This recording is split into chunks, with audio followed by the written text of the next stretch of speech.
Hi, you guys, welcome to the channel. And today we are again moving towards this journey, and we are going to learn again about an ancient ruler, Chandragupta Maurya. And उनका जो nickname आप बोल सकते हो कि उनको किस नाम से जाना जाता था, तो he was well known as Sandrocottus कॉटस. सो चलिए इनके बारे में और डिटेलिंग्स हम लोग जानते हैं. So basically, who was Chandragupta Maurya? He was the first ruler of the Maurya dynasty and of course its founder also.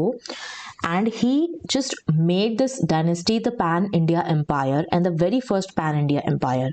इसके पहले इस लेवल पे कि पूरे इंडिया में कोई भी ऐसा किंगडम रूल कर सके, ऐसा कोई भी किंगडम नहीं आया था. जो भी किंगडम्स रन हो रहे थे वो सिर्फ कुछ कुछ पार्ट में थे, उनका कुछ कुछ एरिया ही था. बट अगर आप बोलो पूरे इंडिया में अगर कोई भी किंगडम ऐसी फैली हुई थी तो वो थी मौर्यन डायनेस्टी. ओके, नाउ अब ये चंद्रगुप्त मौर्य जो हैं वो डायरेक्टली तो किंग कभी नहीं बनते, ठीक है. इनको जो किंग बनाने के पीछे अगर आप बोलते ना कि king maker is more important than the king, तो the king maker was Chanakya और कौटिल्य और विष्णुगुप्त. तीनों एक ही पर्सन के नाम है.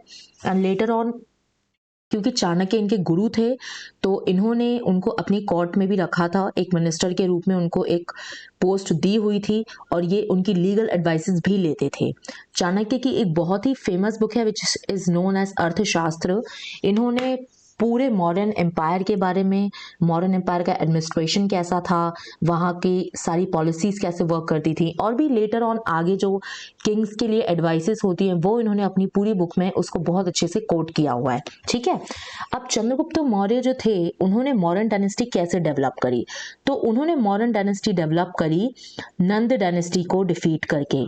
धनानंद जो कि नंद डायनेस्टी का लास्ट रूलर था उसको डिफीट करके इन्होंने अपनी मॉडर्न डायनेस्टी की स्थापना करी है, ठीक है. नाउ अब थोड़ा सा हम लोग देख लेते हैं कौटिल्य के बारे में, या फिर आप विष्णुगुप्त बोल लो या फिर आप चाणक्य बोल लो. आपने इनके बारे में सुना होगा. He was a very wise man and a knowledgeable person. इन्होंने जब धनानंद की कोर्ट में ये बहुत जाते रहते थे तो आपको पता है कि इनका जो भी अपीयरेंस आप देख सकते हो कि पीछे इनकी एक छोटी सी बालों की जो चोटी है, तो इसका जो है वो धनानंद ने बहुत ही बुरा मजाक उड़ा दिया था अपनी कोर्ट में और इनको काफ़ी ज़्यादा डिसरिस्पेक्ट किया था.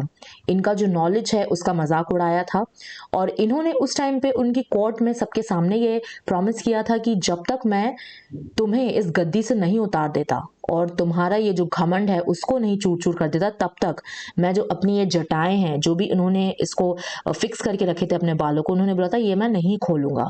तो ये उस टाइम पे इन्होंने आप बोल सकते हो दृढ़ निश्चय किया था उसी के कोर्ट में, धनानंद की कोर्ट में, ठीक है.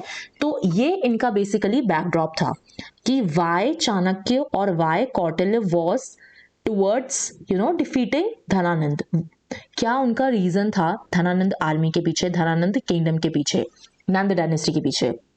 तो इन्होंने ये अब रिसर्च में निकल जाते हैं क्योंकि ये एक आप बोल सकते हो मॉन्क होते हैं और ये काफ़ी अच्छे एक आप बोल सकते हो कि विद्वान होते हैं, काफ़ी नॉलेज होती है इनको. तो ये अपने आश्रम भी चलाते हैं और ये सडनली एक बार जा रहे होते हैं कौन से फॉरेस्ट में से, विंज फॉरेस्ट में से.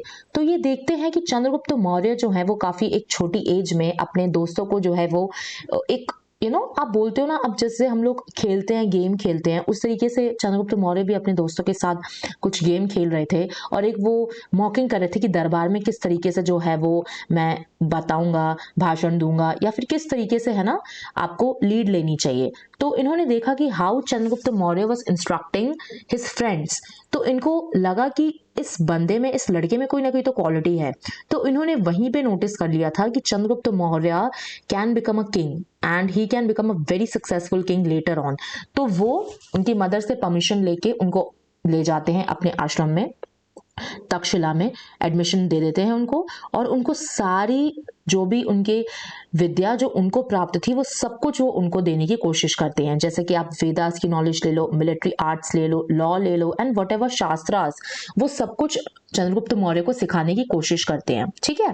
इसके पीछे बहुत ज़्यादा थ्योरीज भी हैं कि वो चंद्रगुप्त मौर्य को काफ़ी डिटेल्स में जो है वो ये सब चीज़ें सिखाते थे और धीरे धीरे वो चंद्रगुप्त मौर्य के साथ मिलके एक ऐसी आर्मी बिल्ड कर रहे थे जो कि धनानंद आर्मी को बीट कर पाए. क्योंकि धनानंद हिंद को बीट करना आसान नहीं था। उनके पास काफ़ी ह्यूज और काफ़ी बहुत ही बड़े लेवल पे आर्मी थी और काफ़ी ऐसे हॉर्सेस और एलिफेंट्स, आप अगर धनानंद की आर्मी के बारे में पढ़ोगे तो आपको पता चलेगा कि उसकी आर्मी जो थी वो उस टाइम पे काफ़ी ज़्यादा जो है वो पावरफुल थी और उस टाइम पे वैसी आर्मी रखना आसान नहीं था। ठीक है, तो ऐसी आर्मी को हराने के लिए चंद्रगुप्त मौर्य और चाणक्य को बहुत मेहनत करनी पड़ी एंड लेटर ऑन उन्होंने डेफिनेटली नंद डायनेस्टी को डिस्ट्रॉय किया और मौर्यन डायनेस्टी की स्थापना करी इन 322 बीसी। ठीक है, अब हम ये लेटर ऑन देखेंगे कि मौर्यन एम्पायर जो है वो कैसे पूरे वर्ल्ड का सबसे लार्जेस्ट एम्पायर बनेगा। क्यों? क्योंकि इन्होंने क्या किया, चंद्रगुप्त मौर्य ने क्या किया कि इन्होंने जो भी छोटे छोटे टाइनी टाइनी डिस्पर्स्ड किंगडम्स थे जो कि अपने जगह जगह पे रूल कर रहे थे, उनको अपने मगध एम्पायर में ये मिलाते चले गए, मौर्यन डायनेस्टी में ये मिलाते चले गए। ठीक है, तो इन्होंने अपने स्पैन में इन्होंने Bengal, Assam, Afghanistan, Balochistan, Kashmir, Nepal, Deccan plateau in the south, ये पूरा जो है एक्सपेंशन था मौर्यन डायनेस्टी का। तो आप खुद इमेजिन कर सकते हो कि how huge the empire must be, कि पूरे पैन इंडिया पे वो क्यों फैली हुई थी, ऐसा क्यों कहा जाता है। ठीक है, अब लेटर ऑन क्या होता है, अच्छा खासा जो है वो 23 इयर्स का चंद्रगुप्त मौर्य अपना रेन बहुत अच्छे से निकालते हैं और बहुत ही अच्छे तरीके से वो अपने किंगडम को पूरी तरीके से एक्सपैंड करते हैं। ठीक है, फिर लेटर ऑन वो एक सलेखना जो एक प्रैक्टिस होती है which is known as fasting till death, तो उन्होंने खुद ये प्रैक्टिस कमिट करी एंड फॉर्चुनेटली उनकी फिर उसके बाद इस प्रैक्टिस को करते हुए उनकी अनफॉर्चुनेटली डेथ हो जाती है। ठीक है, अब इनके जो सक्सेसर होते हैं बिंदुसार, इनके बेटे होते हैं, इन्होंने भी सेम काम किया होता है। इस मगध एम्पायर को, इस मौर्यन डायनेस्टी को फैलाने का काम भी बिंदुसार के हाथ से होता है and Bindusara is famously known as Amitrochates which is known as destroyer of opponents. इसका जो मीनिंग है that is destroyer of opponents.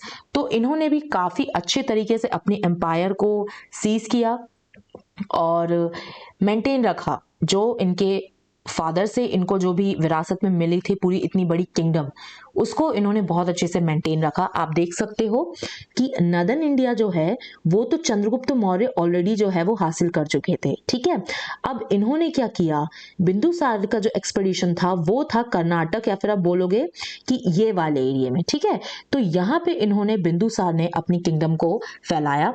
तो आप देख सकते हो कि almost the whole country even outside the India, अगर हम आज की बात करें तो the Pakistan, this Afghanistan and this Burma and Bhutan, these are not part of India right now, but at that time they were the part। okay, तो इस तरीके से जो है वो मगध एम्पायर रन कर रहा था, मौर्यन डायनेस्टी रन कर रही थी। फिर इनकी डेथ के बाद अशोका, जो कि आप बोल सकते हो अशोका बहुत ही फेमस और बहुत ही आप बोल सकते हो कि हिस्टोरिक रूलर रहे हैं। Later on I will be definitely teaching you about Ashoka.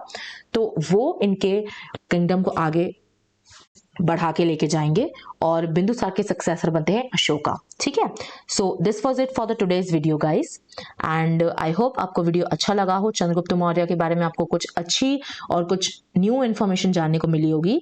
Please subscribe to our channel and till then पढ़ते रहिए, खुश रहिए, जय हिंद।